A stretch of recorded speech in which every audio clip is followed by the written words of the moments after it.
Gymnastics is often seen as graceful and controlled, but the truth is, it's one of the most dangerous sports in the world. Behind the flips, splits, and perfect landings are moments of risk that most people never see. These are the most disturbing gymnastics deaths ever recorded, stories that expose the deadly side of a sport built on perfection.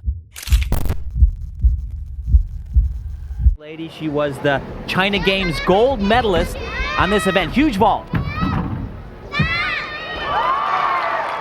She was already a star before most kids her age knew how to spell gymnastics. Sang Lan was a force in China's elite sports system, graceful, explosive, and disciplined beyond her years. By 14, she had swept every event at the Zhejiang Province Championships. By 17, she was one of China's most promising vaulters, eyes locked on the global stage. She didn't make it to the Olympics, but she was close, too close, and then everything changed. It was July 1998, New York City, the Goodwill Games. Sang was warming up for the vault final, a simple drill called a timer, the kind gymnasts do 1,000 times without thinking. She sprinted down the runway, planted her hands, launched, and never got up again. She landed hard, motionless, staring up at the arena lights, unable to move. Medics rushed in. A stunned silence fell over the gym. Spectators looked on, confused at first, then horrified. Sang was whisked to Nassau University Medical Center. Surgeons performed emergency spinal realignment and cervical fusion,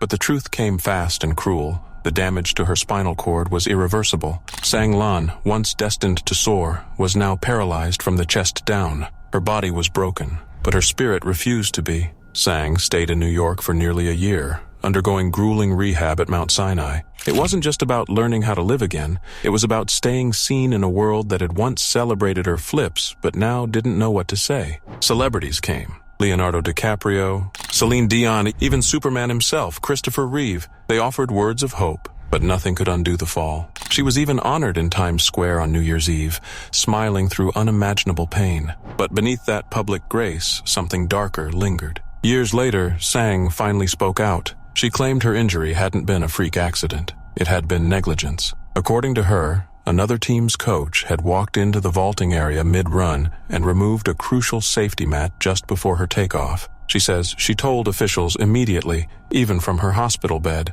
but her voice was dismissed. They told her she was confused, that she had brain damage, that she should be quiet. Sang wasn't quiet. She accused the Chinese national gymnastics team of abandoning her after the accident, of discarding her like a broken doll once she could no longer win medals. And when she was finally old enough to stand up for herself, she began preparing to sue the event's organizers. Not for money, but for truth, because Sang Lan wasn't just another tragic sports story. She became something more powerful. Back in China, she transformed into a symbol, an advocate for disability rights, and a reminder that broken bones don't always mean broken spirits. A television miniseries was made about her. She hosted her own Olympic-themed TV show. She became a torchbearer for the 2008 Beijing Olympics and enrolled at Peking University, determined to live a full, visible life. She even trained for the Paralympics, hoping to represent her country in table tennis. And through it all, she fought. Against pain, against silence, against invisibility. She regained partial use of her arms.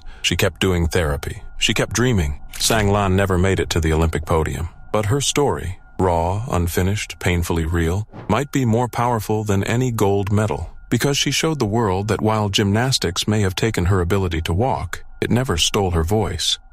It was July 26, 1994, in Kansas City, Missouri. Christina Christy Renee Henrich was just 22 years old when her body finally gave out. Her organs shut down, one by one, unable to recover from years of damage. And just like that, one of the most talented gymnasts America had ever produced was gone. But this wasn't a story of a single tragic moment. It was a slow, painful unraveling. Christy had always been a fighter. Born July 18, 1972, she was 4 feet, 10 inches, but powerful, graceful, and fiercely determined. By the age of 14, she was competing at the national level, earning her place on the U.S. national gymnastics team just 2 years later. Her rise was fast, and by 1989, she was one of the brightest stars in the sport. She represented the United States at the World Championships in Stuttgart, helping the team secure a 4th-place finish. On the uneven bars, she came heartbreakingly close to a medal. Her future was full of possibility. The Olympics were calling,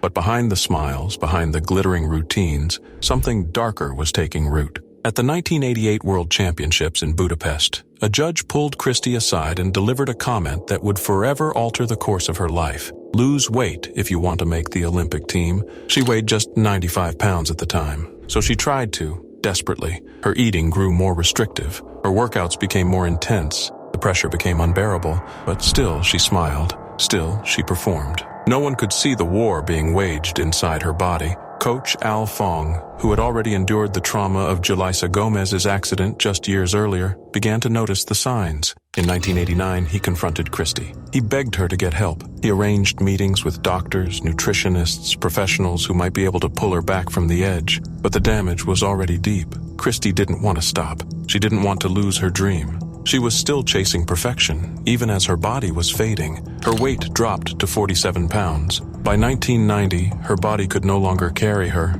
She left elite gymnastics the following January. The crowd's applause had quieted, but the voice in her head hadn't. She still wanted to return, still believed she could overcome it. But her body, now so fragile, couldn't keep up with her spirit. The next 4 years were a cycle of hope and heartbreak, hospitalizations, psychiatric care, a carousel of doctors. By the summer of 1994, her condition had grown critical. She was admitted to Research Medical Center in Kansas City, her weight unchanged, her organs failing. For more than 2 weeks, she remained there, but her body had nothing left to give. On July 26th, 8 days after her 22nd birthday, Christy Henrik passed away. Her death was a shockwave, not just for gymnastics, but for all of sports. It forced a reckoning that had been avoided for too long. The judges, the coaches, the commentators, all had to face what the pursuit of perfection had cost. For once, it was no longer possible to look away, and things began to change. Programs were created to help young athletes understand nutrition and mental health. Coaches were trained to spot warning signs. Television networks stopped announcing gymnasts' weights on air. The sport, once obsessed with appearance, was slowly forced to confront its obsession.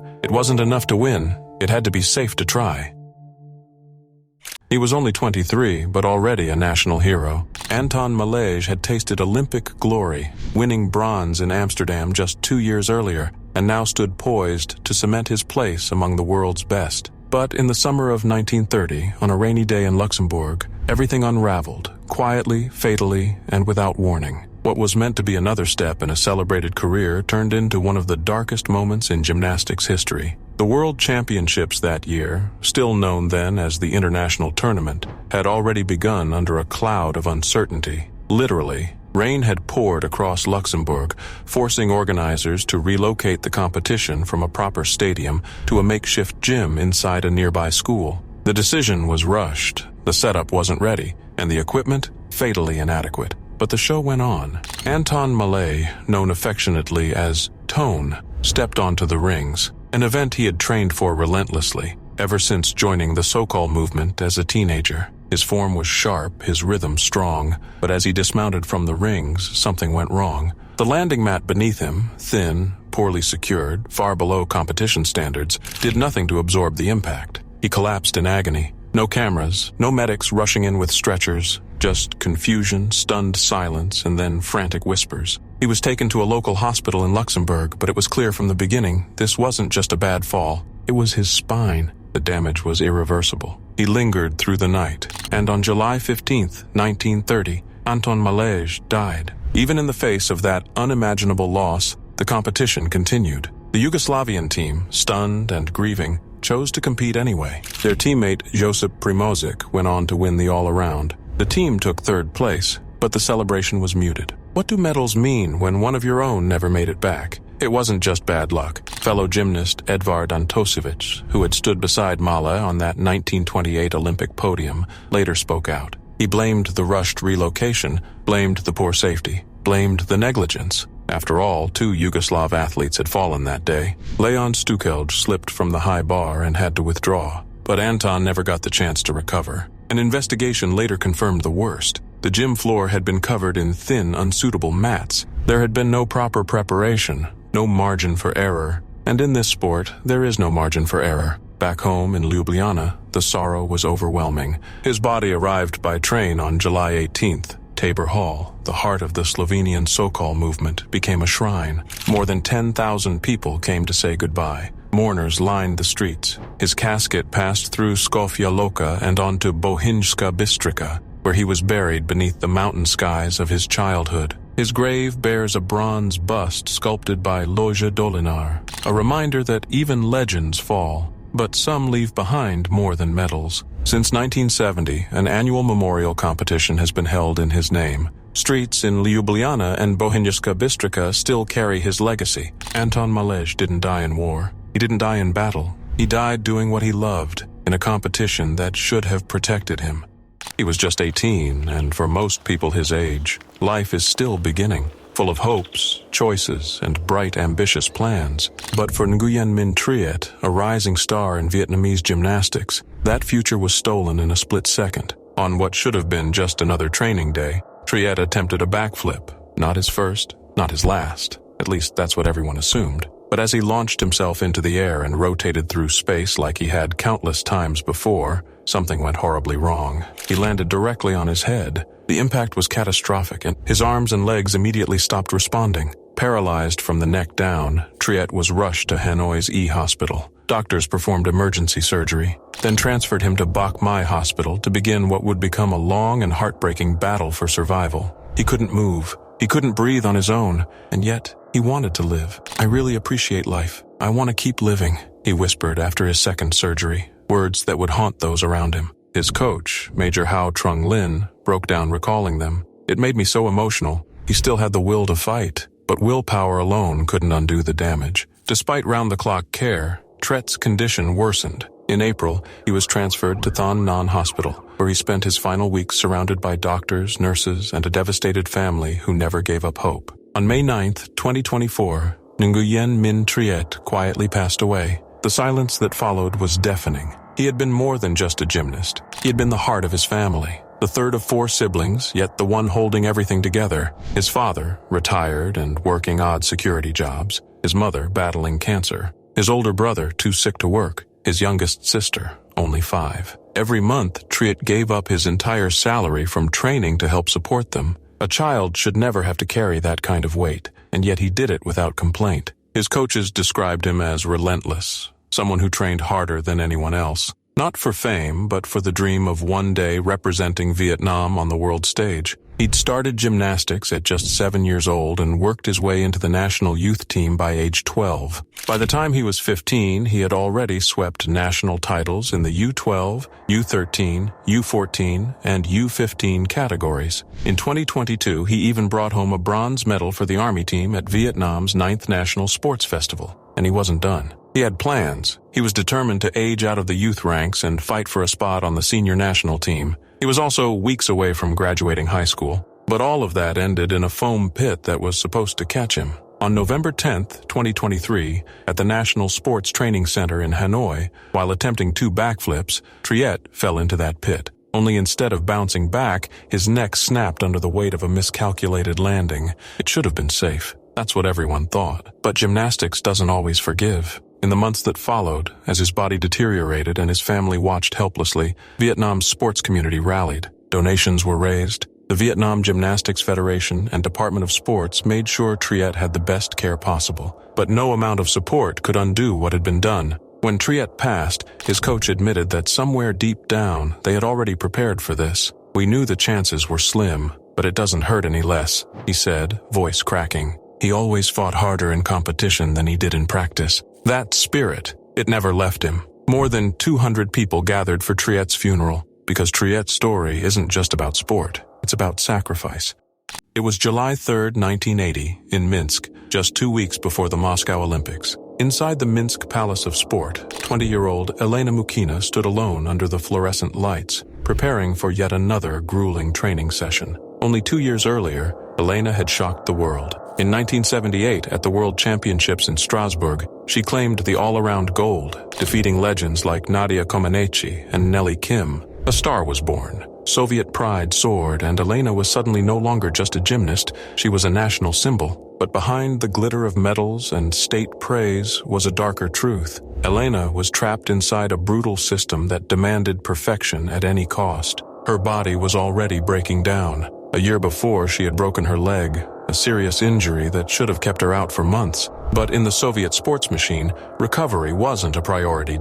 Her cast was removed too early. She was forced to drop weight fast. The pain, irrelevant. The weakness, ignored, because all that mattered was the Olympics. And then came the final blow, the Thomas Salto, a tumbling pass so dangerous it was designed for male gymnasts. Few women even dared to attempt it. Elena didn't want to. She told her coach, Mikhail Klemenko, again and again, it's too risky, but her protests were brushed aside like dust. Klemenko insisted she learn it. If she refused, she knew what would happen. She'd be replaced. So that day, July 3rd, she ran, she tumbled, and as she began the Thomas Salto, she under-rotated. In a flash, her chin slammed into the floor with a sickening crack. The gym fell silent. She wasn't moving. Elena had broken her neck. She was instantly paralyzed from the neck down. As the news spread behind closed doors, panic set in, not about her injury, but about the image of Soviet dominance. They told the media she had fallen from a balance beam. Others said it happened during a vault run. Anything but the truth.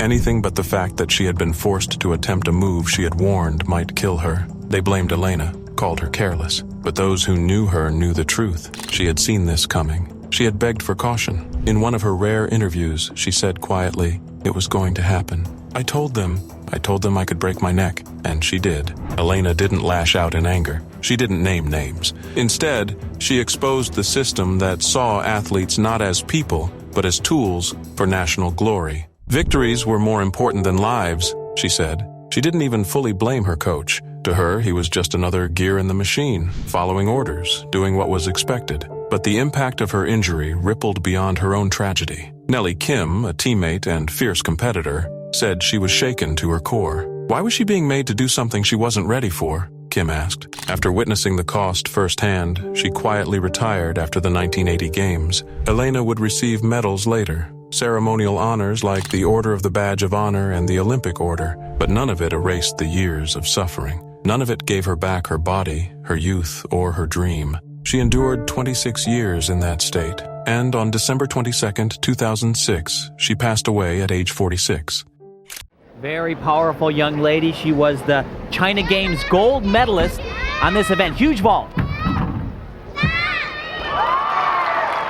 It was July 1998, New York City pulsing with the energy of the Goodwill Games. Inside the arena, 17-year-old Chinese gymnast Sang Lan stood poised at the edge of the vault runway. She had done this 1,000 times before. Just a year earlier, she was China's national vault champion. This moment was meant to be another stepping stone, a routine warm-up, a simple timer vault, just muscle memory and air. Nothing dangerous, nothing unusual, but in a split second, everything changed. As Sang sprinted forward and launched into the air, something was wrong. Mid-flight, she lost control. There was no time to correct her form, no way to adjust. She came crashing down, head first. The sound of the impact silenced the room. When she didn't move, panic set in. Sang was rushed to Nassau University Medical Center. Emergency spinal surgery followed. Doctors worked to realign her spine and stabilize her shattered body, but the damage was already done. Sang Lan was now paralyzed from the chest down. Her legs, her independence, her dream of gymnastics, all gone. In the chaos that followed, a chilling accusation began to surface. Sang, still in her hospital bed, claimed the fall wasn't just a tragic accident. She said a coach from another team had stepped into the vault area moments before her attempt, removing the safety mat without warning, without telling anyone. A sudden, reckless act, one that would leave her broken. But when she tried to speak, officials dismissed her. They said she was confused, that her mind was clouded from trauma. The headlines focused on her injury. The world sent flowers. Celebrities offered their support. Leonardo DiCaprio, Celine Dion, even Christopher Reeve. But as the lights dimmed, Sang found herself living a different kind of nightmare. While recovering in the U.S., she was placed in the care of K.S. Liu and Gina Hu Hung, a Chinese-American couple who promised to support her through recovery. At first, they were her lifeline. But that lifeline began to twist. Sang later revealed that they had taken control of nearly every aspect of her life. They restricted her speech, blocked her from speaking openly about the incident, and allegedly withheld care they had promised to provide. Her medical needs were left unmet. Her voice silenced again. In 1999, she returned to China. There, the government hailed her as a national symbol of courage, a face of resilience. She lit the Olympic torch in 2008, hosted television shows, smiled for cameras. But behind that public image, Sang was still struggling, still hurting. She said the same institutions that once held her up had slowly let her fall again. Her therapy grew infrequent. Her legs weakened further. Every step forward was uphill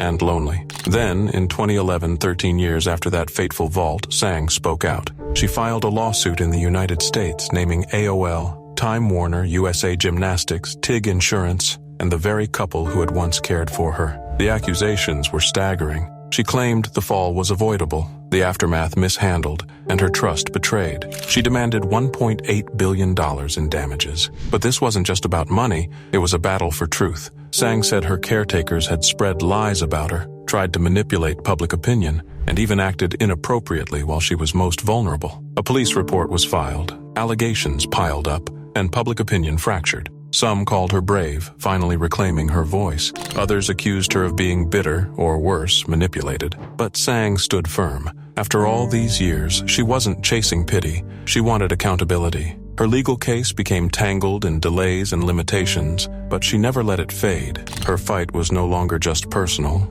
it was universal. For every athlete who felt used, for every young girl told to stay quiet, for every victim who'd been buried under silence and shame. Trevin Joslin's mother Hannah arriving at the hearing with a hug for the teacher at the centre of the tragedy. Shirley Naseby, who was running the gym class, said Trevin was enthusiastic and very confident, one of the better gymnasts in the group. She was only 12, bright, joyful, full of spark, the kind of girl who walked into a room and made it warmer without even trying. Trevin Hope Joslin wasn't just a student at Taverham High School in Norfolk, she was a presence, confident, kind, one of the better gymnasts in her class. No one expected that an ordinary day in gym class would be her last. It was March 12th, 2014, just another PE session, a basic gymnastics lesson. Nothing extreme, nothing dangerous, just kids being kids, laughing, running, stretching across mats and equipment under the soft echo of bouncing sneakers in the school gym. Near the end of the class, students were allowed to pick their favorite apparatus. Trevin, ever eager, chose the pommel horse. She'd already done a few successful vaults. Everything looked fine. She ran up like she'd done a dozen times before, graceful, determined.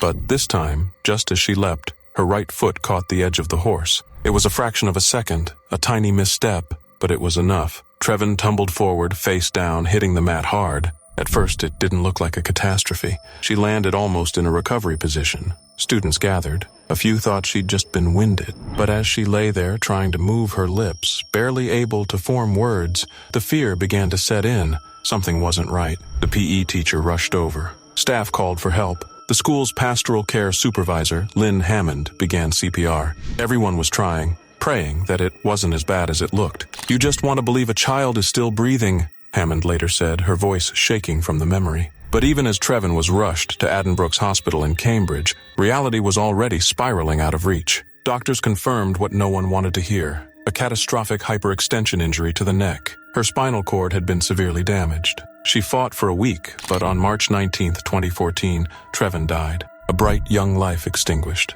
just like that. It wasn't supposed to happen. She was healthy, strong, but during the inquest, it came out that Trevin had a pre-existing neck condition, something that could have limited her ability to safely participate in high-impact sports like gymnastics. The school was aware of it, but somewhere someone missed a step. Due to an administrative oversight, not all staff had been told. Still, it wasn't negligence. It wasn't carelessness. Investigators found no evidence of wrongdoing, and chillingly, the injury she suffered would have been fatal, even in someone with a perfectly normal neck. No one was at fault. But that didn't make it any less tragic. The assistant head teacher who led the class, Shirley Naseby, remembered Trevin with tears and affection. She was confident, enthusiastic, one of the better gymnasts in the class. The last time she saw Trevin whole, she was smiling mid-run, ready to vault toward her future. And then, it was gone. Her parents didn't speak to the media after the inquest. How could they? What words could possibly exist for that kind of loss?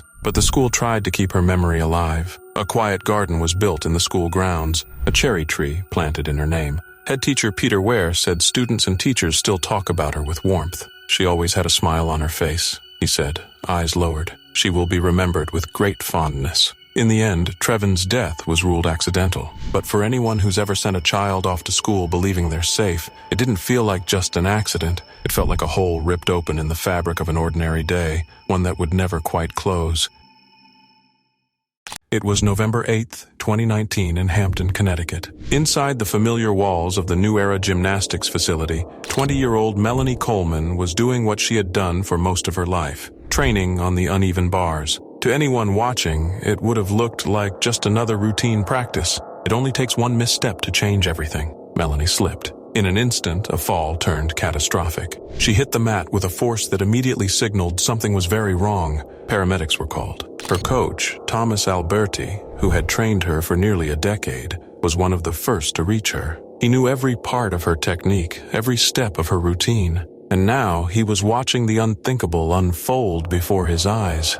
Melanie was rushed to Yale New Haven Hospital. The doctors tried everything, but the spinal injury was devastating. 2 days later, on November 10th, Melanie Coleman was gone. She was only 20. The news broke hearts, not just in Connecticut, not just in the gymnastics community, but across the country. Because this wasn't some reckless dare or a risky new stunt. This was a standard training session. Melanie was a seasoned, elite-level gymnast. Her fall was called a freak accident, one of those terrifying moments that makes even the safest spaces feel fragile. She grew up in Milford, Connecticut, where gymnastics wasn't just a sport, it was a family tradition. Her mother had competed. Her sisters had competed. One of them was even her teammate at Southern Connecticut State University. Melanie was following in their footsteps. Earlier that same year, she'd been named a Scholastic All-American by the Women's Collegiate Gymnastics Association, an award that recognized both her academic excellence and athletic dedication. She was studying to become a nurse, just like her older sisters, and even with a demanding college schedule, she still found time to teach young gymnasts, children as young as 2 years old, at the very same gym where she trained. They looked up to her. They mimicked her every move. For many of them, Melanie was their first role model. Her coach, Thomas Alberti, later said, "She didn't care about winning. She wanted everyone to succeed." He still couldn't understand how such a tragedy could happen under normal, safe conditions. The gym was trusted, the equipment sound, but sometimes life doesn't give you a reason. It just leaves you shattered. Melanie's family was devastated. Her mother, Susan, shared through tears, "We spent every day together for the past 20 years. We're going to leave an empty space in our photos for her." And yet, even in death, Melanie was still giving. Her family later revealed she had registered as an organ donor, quietly, without needing recognition. And because of that one choice, she gave others a second chance at life. In the days that followed, her community rose up around her. A GoFundMe campaign raised over $65,000 to support her family. Messages of love poured in from across the country. Coaches and athletes who had never even met her posted tributes.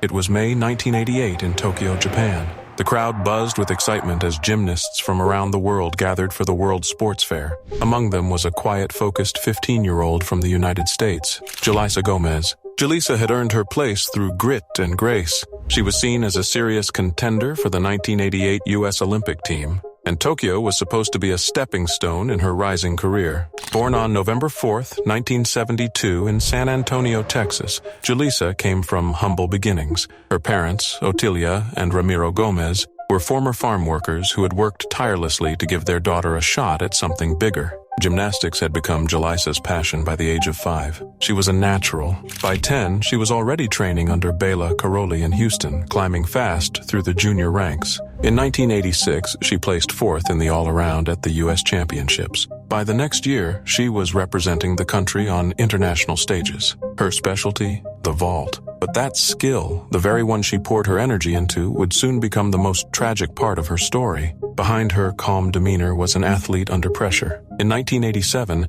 Jalisa made a tough decision to leave Karolyi's gym, trading his notoriously harsh coaching style for a more compassionate approach under Al Fong in Blue Springs, Missouri. Fong believed in her, supported her, but the Olympic dream was ticking louder every day. As the games drew closer, Jalisa began training on the Yurchenko vault, a notoriously dangerous move that begins with a round-off onto a springboard, followed by a back handspring onto the vaulting horse. It's breathtaking when done right, but devastating when it goes wrong. And for Jalisa, it often did. Her coaches noticed her struggle with the technique, her inconsistency, her hesitation, but the push never stopped. She had to compete with it. Everyone was watching. Everyone had expectations. And then came May 5th. During warm-ups for the vault final, Jalisa sprinted toward the apparatus like she had done 100 times before. But in a split second, everything unraveled. Her foot slipped. Her takeoff faltered. and then, in front of horrified onlookers, she slammed headfirst into the vaulting horse. The gym fell silent.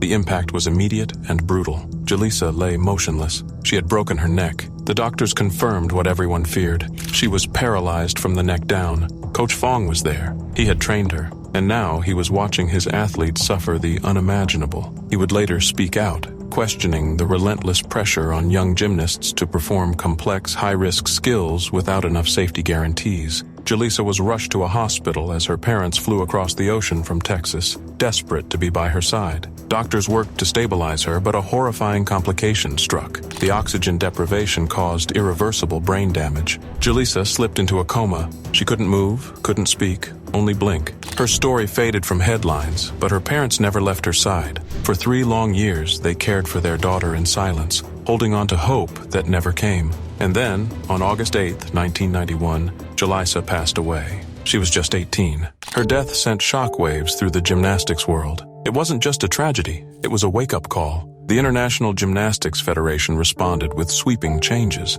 They made U-shaped springboard mats mandatory in competition. They replaced the old, narrow vaulting horse with a safer, wider vaulting table. And, most importantly, they instituted a new rule. Any gymnast attempting the Yurchenko vault without proper safety measures would receive a score of 0. Coach Fong would later say that gymnasts need to know the risks, but stay focused on their goals. It was a hard lesson, learned at an impossible cost. Jalisa's teammates dedicated their season to her. Her parents urged other young athletes to keep chasing their dreams, just as their daughter had done. It was just another summer day at the famed gymnastics school in Deva. Inside the gym, 12-year-old Alexandra Hooi was training quietly, alone, working through a wrist injury that had kept her from full routines. She was small, just 55 pounds, but already carried the weight of Romania's storied gymnastics legacy on her tiny shoulders. Everyone said she had that special spark, and she did, until the moment she didn't. That morning, nothing seemed out of place. Alexandra had been practicing in the pit, focused, determined. Then, without warning, she walked over to her coach, Liliana Kozma, and softly said she needed to go to the restroom. Minutes later, she returned pale, shaken, and whispered that she couldn't continue. She had just thrown up. Her coach didn't hesitate. They went straight to the school doctor. By then, something had already gone terribly wrong. The school's physician examined her and called an ambulance. Alexandra was still conscious when they loaded her in, at least that's what the doctor said, but the nurse who rode with her told a different story.